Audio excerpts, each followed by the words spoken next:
লোহা গরম হয়ে লাল হইতে একটু সময় লাগে, কিন্তু লাল যখন হবে তখন জনগণ হাতে মুগুর নিয়ে ঠিক মতোই পিঠাবে ইনশাআল্লাহ। যারা সশস্ত্র বাহিনীর সামনে খোলা হাতে দেশপ্রেম নিয়ে দাঁড়াতে পেরেছিল, আজও তারা দাঁড়িয়ে আছে। আমরা ঘুমাইনি, আমরা ঘুমাবো না। আমরা কোনো ফেসিবাদ নতুন হোক পুরাতন হোক মেনে নেব না, এ বিষয়ে স্পষ্ট। রাজপথে অসমান তালে আমাদের আন্দোলন চলছে, আরো বেগবান হবে দিনের পর দিন। বৃষ্টি ঝড় সব কিছু উপেক্ষা করে এ পর্যন্ত বাস্তবায়ন হয়েছে। আল্লাহ তাআলার কাছে সাহায্য চাই, আগামীতের জন্য আল্লাহ আমাদেরকে সাহায্য করেন, আমাদের সমস্ত কর্মসূচি বাস্তবায়ন। আমরা দীর্ঘদিন একসাথে মজলুম ছিলাম, আন্দোলন করেছি, সংগ্রাম করেছি, নির্বাচন করেছি, সরকার পরিচালনা করেছি, রাজনীতি করেছি, কিন্তু এখন আমাদের কোনো কোনো বন্ধুর ভাষায় বক্তব্যে মনে হয় তারা জীবনে আমাদেরকে কোনোদিন দেখেন নাই। ভুলে গেছেন এত তাড়াতাড়ি? স্মরণ হতে সময় লাগবে না, একটা ঝাঁকুনেই যথেষ্ট।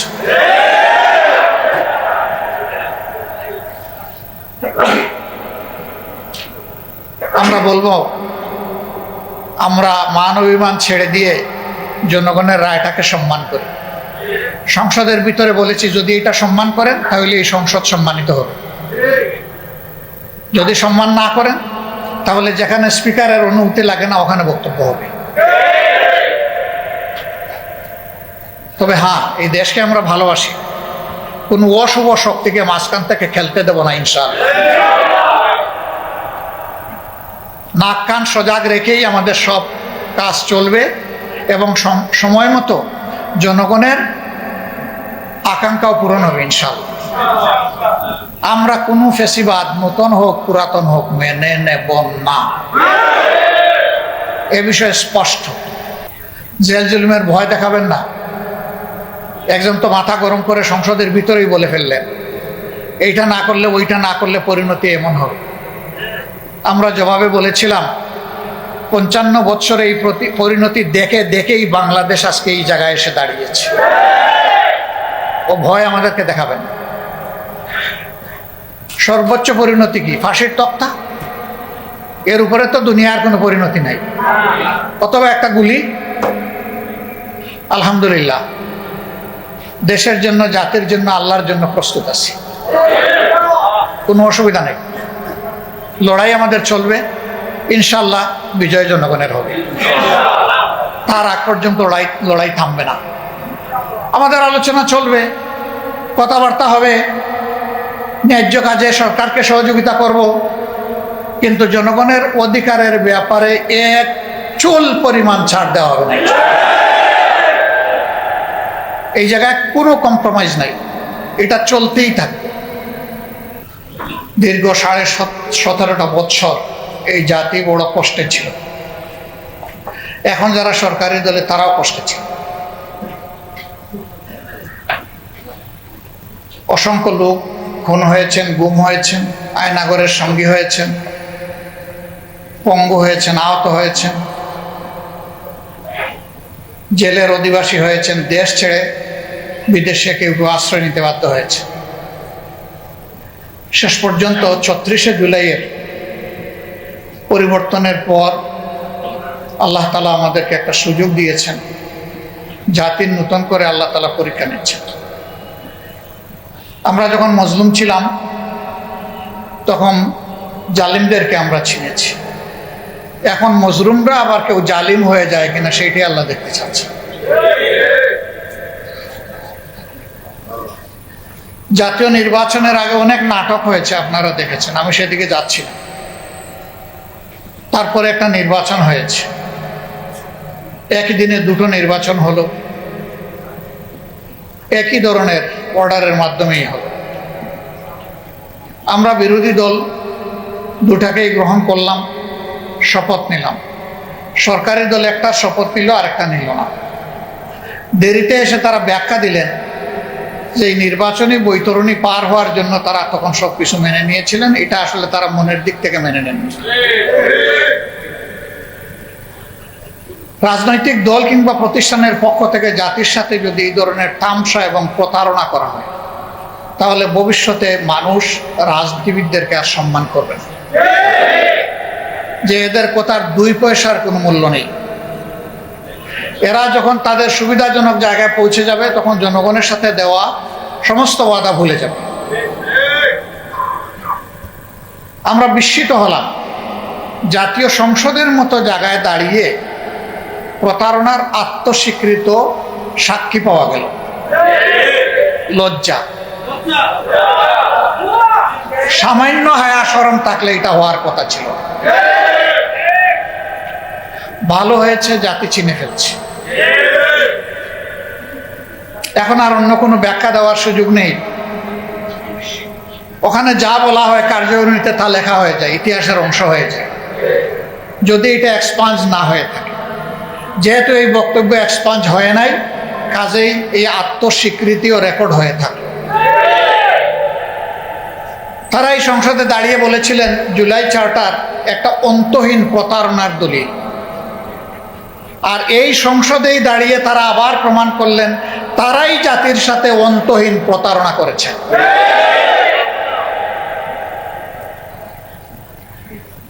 তারা বলেন এই 4টা প্রশ্ন আমি বুঝি না, সাধারণ জনগণ বুঝে কিভাবে? আমার প্রশ্ন হলো 4টা প্রশ্ন যদি জনগণ না বুঝে তাইলে 31টা বুঝে কিভাবে?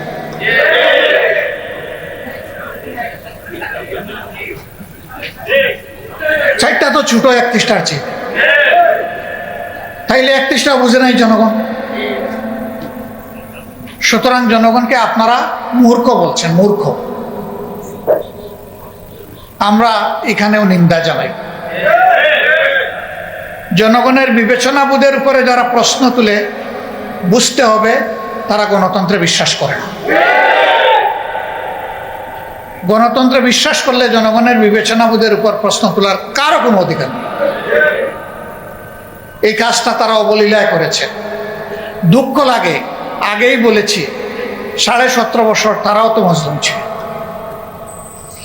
তাদেরও তো বহু লোক নিহত হয়েছে, গুম হয়েছে, পঙ্গু হয়েছে, জেলে গিয়েছে।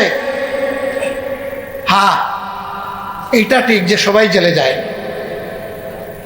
যারা জেলে যায়নি, গুলি খায়নি, পঙ্গু হয়নি, যাদের আপনজন কেউ শহীদ হয়নি, তারা শহীদ পরিবারের হাক আর বুঝতে পারবে না। আমরা দেখেছি 5 আগস্টের পর যখন প্রয়োজন ছিল শহীদ পরিবারের কাছে যাওয়ার, যারা এই প্রয়োজনটা উপলব্ধি করেছে তারা শহীদ পরিবারের কাছে গিয়েছে। আর কেউ কেউ তখন থেকেই নির্বাচনের দাবি তুলেছে। শহীদদের তাজা রক্ত তখনও ভাসছে, মায়ের চোখে তখনও পানি নয়, রক্ত ঝরছে। সেই সময় তাদেরকে সান্ত্বনা দেওয়া, তাদের পাশে দাঁড়ানো, এই কাজটা না করে কিভাবে কিছু রাজনৈতিক দল তারা তখন থেকে নির্বাচনের জিকির তুলতে পারল? কাজেই তাদের কাছে তাদের আপন সঙ্গীদেরও রক্তের কোনো মূল্য নেই। যদি সে মূল্য থাকতো তাহলে আগে দেশবাসীর পাশে দাঁড়াতো। নির্বাচন কার জন্যে? সরকার কার জন্যে? জনগণের জন্য। সেই জনগণ ট্রমাটাইজড, আহত, দারুণ কষ্টে আছে। তাদের কষ্টে পাশে না দাঁড়িয়ে তখন সেই কাজ করা হয়েছে, আর আমাদেরকে ব্লেম দেওয়া হয়েছে আমরা নির্বাচন চাই না। নির্বাচন না চাইলে পরে নির্বাচনে অংশগ্রহণ করলাম কিভাবে? সম্মানিত বন্ধুগণ, আমরা নির্বাচন চেয়েছি, তবে আমরা নির্বাচনের নামে ষড়যন্ত্র চাই নাই। ষড়যন্ত্র করা হয়েছে, আমরা নিন্দা জানাই। ইন্টারিম গভর্নমেন্ট যাদের পরিচয় ছিল নিরপেক্ষ, দল নিরপেক্ষ, তারাও এই ষড়যন্ত্রে শরীক ছিল, নিজেরাই তারা স্বীকার করেছে। ষড়যন্ত্র করে 11 দলকে হারানো হয়েছে। তারপরে এই রায় কেন মেনে নিলাম? এখানে একজন আপা রিকনসিলিয়েশনের কথা বলে গিয়েছেন, ধৈর্যের কথা বলে গিয়েছেন, জাতিকে গৃহযুদ্ধ থেকে বাঁচানোর কথা বলে গেছে।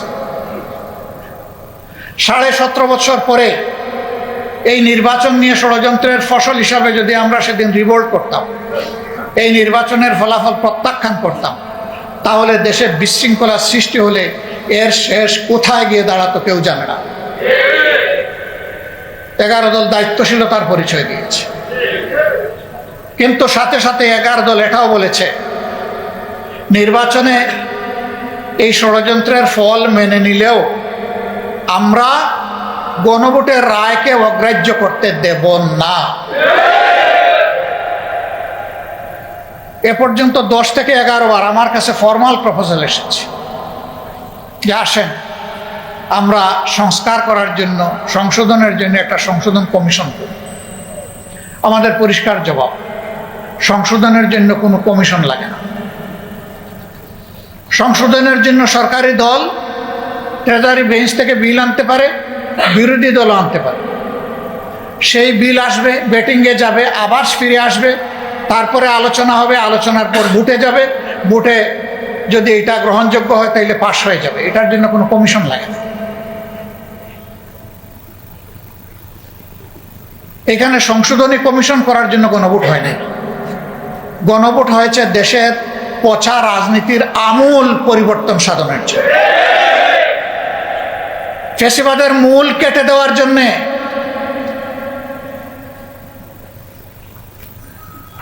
আমরা সেই সংস্কার চাই। বিএনপি ওয়াদা থেকে সরে গিয়েছে। আপনারা কি চান আমরাও জাতির সাথে বেঈমানি করি? আমরা বেঈমানি করতে পারবো না। আমরা জাতিকে কথা দিয়েছিলাম, আমরা সেই জায়গায় আছি এবং আমরা কনফিডেন্ট, আমরা গভীর আস্থাশীল। জনগণের 70% মানুষের দেওয়া এই ভোট বৃথা যাবে না, ইনশাআল্লাহ এটা বাস্তবায়ন হবে।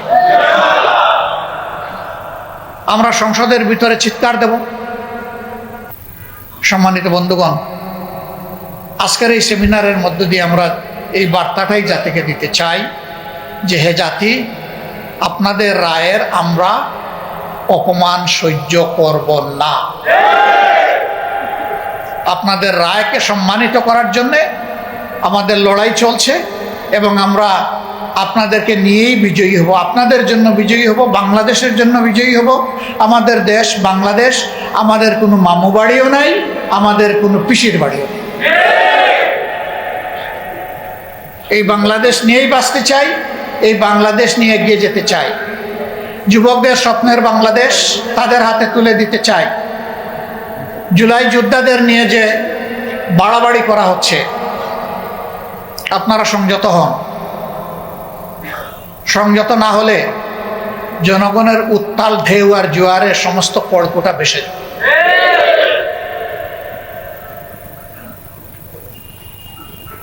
আইন আমরা হাতে তুলে নেওয়ার পক্ষে নই, কিন্তু আমরা তাও বলবো যে কেউ শালীনতার সীমা লঙ্ঘন করে জুলাইকে অপমান করার দুঃসাহস আর দেখাবেন না।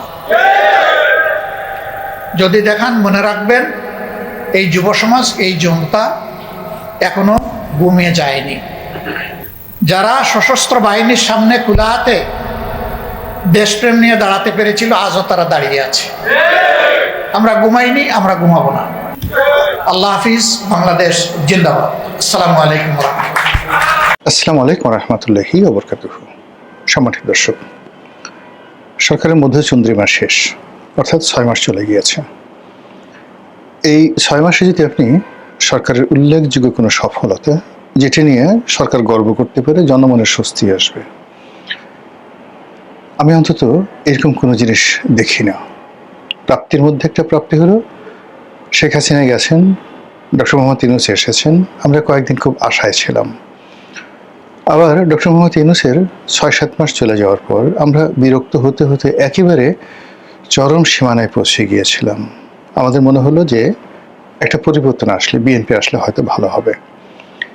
কিন্তু গত 6 মাসে যা কিছু ঘটেছে বাংলাদেশে, তাতে করে আগামী 6 মাস যে ভালো যাবে, আগামী 1 বছর ভালো যাবে, 2 বছর ভালো যাবে, এর ন্যূনতম নমুনা আমরা বাংলার আকাশে বাতাসে কোথাও দেখতে পাচ্ছি না। প্রতিটি জায়গাতেই সৎ হিসাবে নিজেকে প্রমাণ করার, অভিনয় করার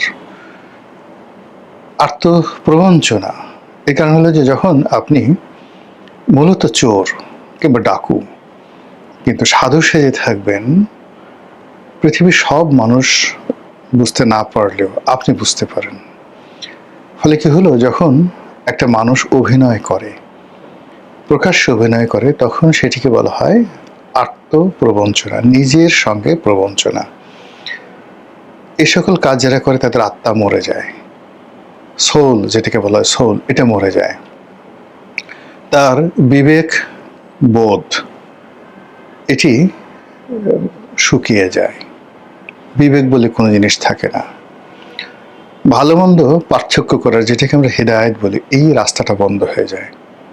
তার পঞ্চেন্দ্রিয়, ঘ্রাণ নেওয়ার ক্ষমতা, দেখার ক্ষমতা, বোঝার ক্ষমতা, প্রায় সব জিনিসগুলো এলোমেলো হয়ে যায় এই আত্ম প্রবঞ্চনার কারণে।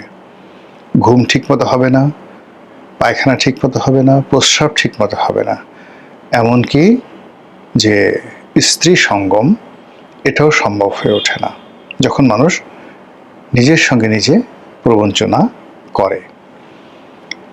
তো রাজনীতিতে যখন মানুষ এই আত্মপ্রবঞ্চনা করে, তার যে কি ভয়াবহ পরিণতি, এটি অতীতকালে আপনারা দেখেছেন। অতীতের যেহেতু যারা অনেকে মারা গিয়েছেন, তাদের সম্পর্কে বলা কবিরা গুণা, জাস্ট আপনারা বুঝে নেন। অনেকে অতীতে সাধু হওয়ার চেষ্টা করেছে, কিন্তু তারা সাধু ছিলেন না, চোর ছিলেন। অনেকে তারা ভদ্রলোক হওয়ার চেষ্টা করেছিলেন, কিন্তু তারা অসভ্য ছিলেন। অনেকে নিজেদেরকে চরিত্রবান মনে করার চেষ্টা করেছিলেন, কিন্তু তারা চরিত্রহীনতার জঘন্যতম পর্যায়ে ছিলেন। অনেকে দাতা, দয়ালু এরকম একটা ওসিলা করার চেষ্টা করেছিলেন, কিন্তু প্রকৃতপক্ষে তারা ছিলেন নির্মম, নিষ্ঠুর, পাষণ্ড, হালাকু চেঙ্গিস খানের আব্বা অথবা আম্মা। আপনারা জানেন যে তাদের সবারই বিদায় হয়েছে অত্যন্ত করুণভাবে, নির্মমভাবে, নিষ্ঠুরভাবে। তারা ধুকে ধুকে মরেছেন, বজ্রাহত হয়ে মরেছেন, তারপর লাঞ্ছিত এবং অপমানিত হয়ে মরেছেন।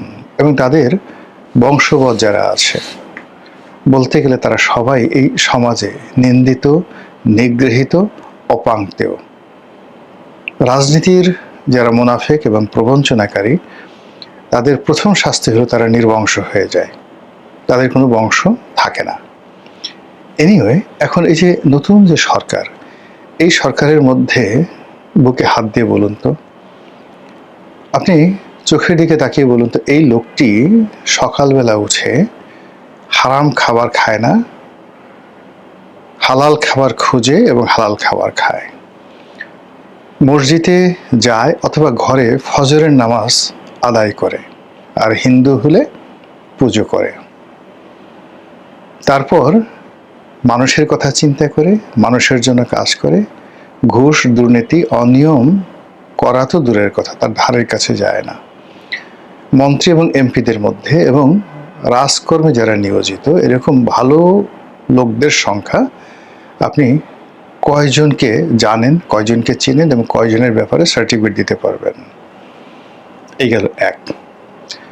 2 নম্বর হলো যে আপনি ভালো মানুষ হলেন, কিন্তু ভালো মানুষ হওয়ার পরও তো আপনাকে ভালো কাজ করতে হবে। অথবা আপনি মন্দ মানুষ, কিন্তু আপনি ভালো কাজ করতে পারেন, ইউ আর সাকসেসফুল।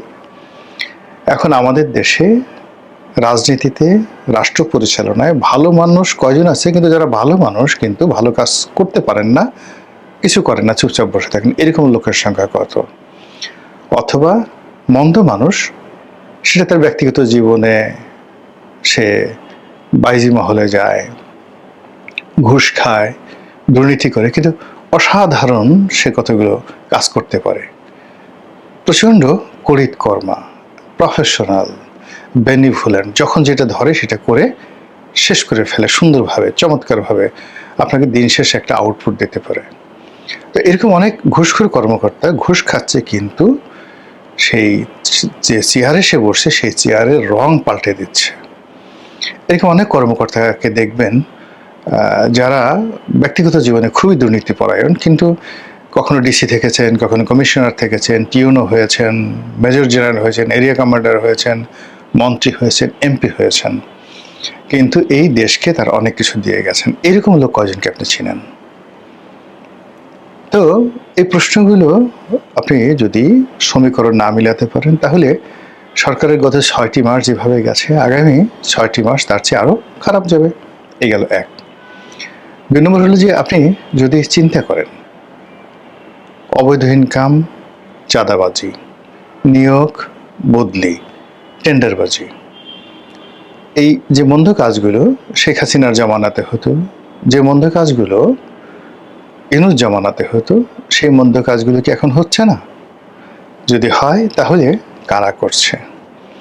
তাদের সংখ্যা কি অতীতের চেয়ে কম না বেশি? তাদের যন্ত্রণা অতীতের চেয়ে কম না বেশি? এটার উপরে এই সরকারের ভবিষ্যৎ নির্ভর করবে।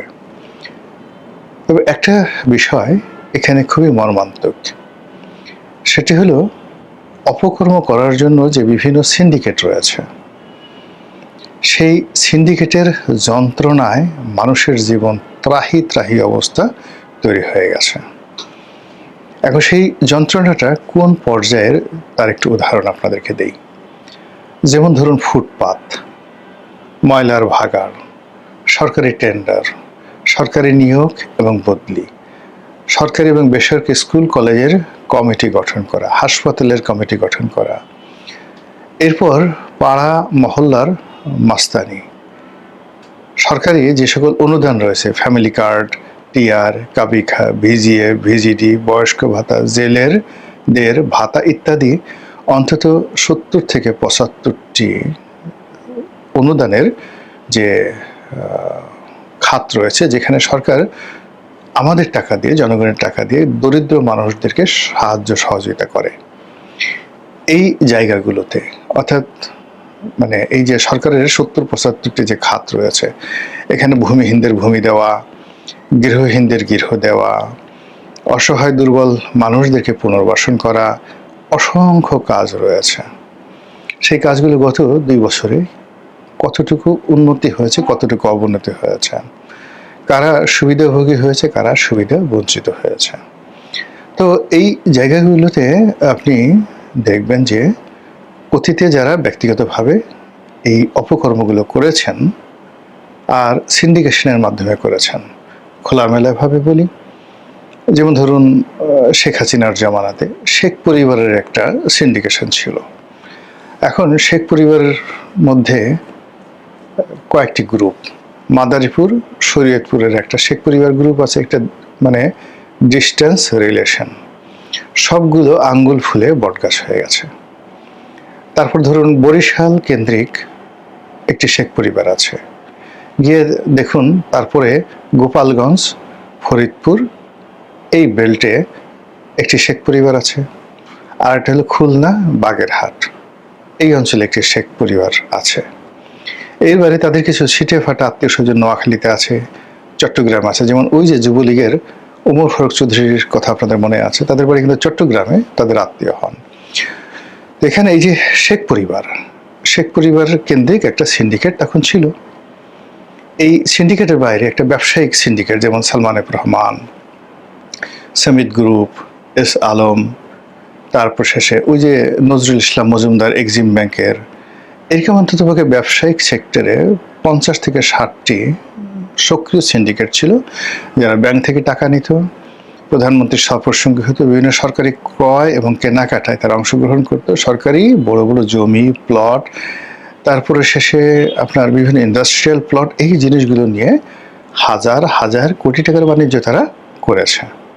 শেখ পরিবার গেল, দেন ধড়িবাজ ব্যবসায়িক গ্রুপ গেল।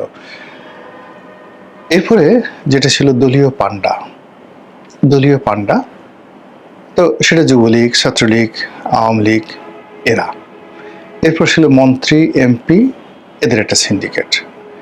এরপরে ছিল যারা আমলা কামলা রয়েছেন, সামরিক বাহিনীর একটা সিন্ডিকেট, বিচার বিভাগের একটা সিন্ডিকেট, বার এবং বেঞ্চ, উকিলদের একটা সিন্ডিকেট, এরপর আরো অনেক।